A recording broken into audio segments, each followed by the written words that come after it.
আপনি যদি বিভিন্ন দর্শনীয় স্থানের ব্লগ ভিডিও পছন্দ করেন তবে ইউটিউবের সার্চ অপশনে গিয়ে MOGOVLOGS লিখে সার্চ দিয়ে সাবস্ক্রাইব করে রাখতে পারেন। এটি আমার দ্বিতীয় চ্যানেল মোগো ব্লগস। আসসালামু আলাইকুম রহমতুল্লাহ। সম্মানিত ভিউয়ার্স, আপনারা দেখছেন ড্রাইভিং ক্লাস ভিডিও।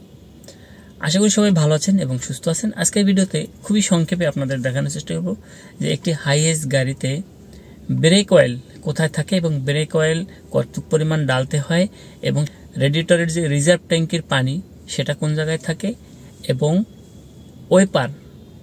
ওয়েপার ব্লেড মানে গাড়ি গ্লাস পরিষ্কার করার জন্য যে পানির প্রয়োজন হয় সেটা কোন রিজার্ভারে থাকে। দেখতে কিন্তু প্রায় কাছাকাছি, যে কোনটা রিজার্ভারের পানি কোনটা রেডিয়েটরের পানি, এই দুইটা দেখলে কিন্তু একটু কনফিউজ হওয়ার সম্ভাবনা থাকে। তাই আমি আশা করি শেষ পর্যন্ত সাথে থেকে পুরো ভিডিওটি দেখবেন।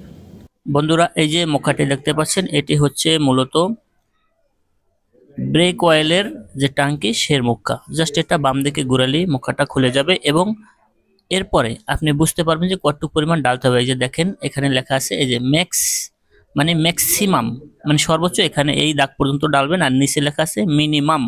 যদি এই দাগের নিচে যায় তাহলে বিপদ সংকেত, অতএব খেয়াল রাখতে হবে এই দাগের নিচে যেন না যায়, মিনিমাম দাগের নিচে যেন না যায়। তো এটা এখন একটু কম আছে যে কারণে এটাই ব্রেক অয়েল ঢেলে নিতে হবে। তো দেখেন আপনাদের ব্রেক অয়েলটা দেখাচ্ছি। এই যে দেখেন ব্রেক অয়েল, এটা আপনার প্রয়োজন মতো মানে ম্যাক্সিমাম উপরে যে দাগটা লেখা আছে এই দাগের উপরে যেন না ওঠে, ওই দাগ পর্যন্ত ব্রেক অয়েল ঢেলে নিতে হবে। এটা কিন্তু আপনি প্রায় চেক করবেন যেন কোনোভাবেই মিনিমাম দাগের নিচে না চলে যায়।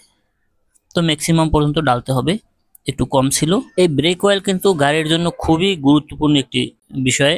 ব্রেক অয়েল না থাকলে গাড়িতে যদি ব্রেক না হয় তাহলে কিন্তু আপনি বুঝতেই পারছেন কি অবস্থা হয়। এই যে এখানে লেখা আছে ব্রেক অয়েল, এটা বিভিন্ন কোম্পানির আছে, আপনি যে কোনো একটা কোম্পানির ডাললেই হবে।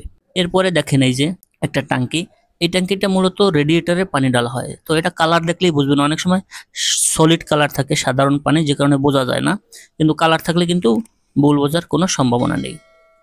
এরপরে এই কানায় যে টাঙ্কিটা দেখেন, এটাই দেখেন এখানে একটা ছবি দেওয়া আছে।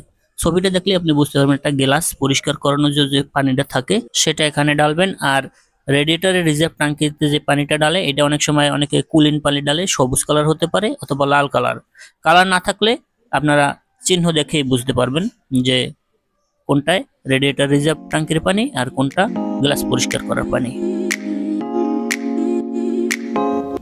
ভিউয়ার্স, আশা করি ভিডিওটি আপনাদের ভালো লেগেছে। আর এই ধরনের নিত্য নতুন ভিডিও পেতে চ্যানেলটি সাবস্ক্রাইব করে রাখতে পারেন। আজকের মতো এখান থেকেই বিদায় নিচ্ছি, দেখা হবে আবার পরবর্তীতে নতুন বিষয় নিয়ে।